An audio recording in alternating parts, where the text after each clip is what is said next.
तुम्ही बाईक नाही त्यांना दिसला, खासदार आहात आपण, हे अवमानना वाटते. इकडचे काही कर्मचारी कदाचित त्या बीजेपीच्या मोड मधून अजून बाहेर पडत नाहीये. त्यांच्या वरचा बडगा जे बीजेपीचा आहे तो कायम त्यांच्यावर माझ्या मनाने डोक्यात आहे. मी आता एसपी साहेबाला बोललो, हे लोक हमेशाच झालंय. आमच्या शिवसेनेचं खच्चीकरण व्हावं किंवा तिथं त्यांना गर्दी दिसू नये या दृष्टिकोनातून हा अरेरावीचा धंदा चालू आहे. हे आम्ही सहन करणार नाही आणि याच गोष्टीसाठी मी आता एसपी साहेबाशी बोललो. एसपी साहेब आता माणसं पाठवत आहेत, आम्ही बघतो काय ते. पण कमर्शियल एअरपोर्ट असताना हा ठीक आहे, आम्ही मान्य करतो या मधामध्ये जाण्यासाठी त्याला प्रोटोकॉल लागतो. नक्की त्याच्या आमच्या जिल्हा प्रमुखाकडून किंवा संपर्क प्रमुखाकडून नावं दिली पाहिजेत. पण पार्किंग मध्ये येण्यासाठी कोणालाही मज्जाव करता येणार नाहीये.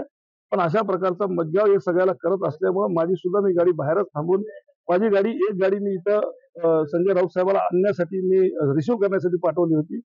त्या गाडीला यांनी अडवलं, हुज्जत खेळली त्याच्यासोबत खूप वेळ. आणि माझा लोगो मला जे शासनाने भारत शासनाने जो मला लोगो दिला तो लोगो त्याला गाडीला चिटकून असताना या लोकांनी अडवतात आणि इथला पीआय सांगतो की त्याला ओळख नसेल तर काय मग आम्ही आमच्या काय क्रिमिनलचे जसे पोलीस स्टेशन मध्ये फोटो लावतात तसे आम्ही फोटो लावून ठेवू का काय अशी परिस्थिती. आणि बीजेपीचे माणसं कोणी रोडवरचे रोड रोमिओ सुद्धा तिथं येऊन मधामध्ये येऊन तिथं त्या रनवेवर जाऊन फोटो काढतात. हे कोणता प्रोटोकॉल आहे? म्हणजे त्यांना कोणत्याही गोष्टीची मुभा आहे. अरे कुठेतरी नियम शिल्लक ठेवता का नाही? त्या सगळे धाब्यावर न ठेवतात. पार्लमेंट कमिटीकडे तुम्ही याची तक्रार 100% तक्रार करणार आहे. मी आता प्रोटोकॉलला सगळा 100% तक्रार करणार आहे. आणि आम्ही आता असं ठरवलंय की साहेबाला त्यांनीच जाऊन रिसिव्ह करून आणून आम्ही थांबतो बाहेर.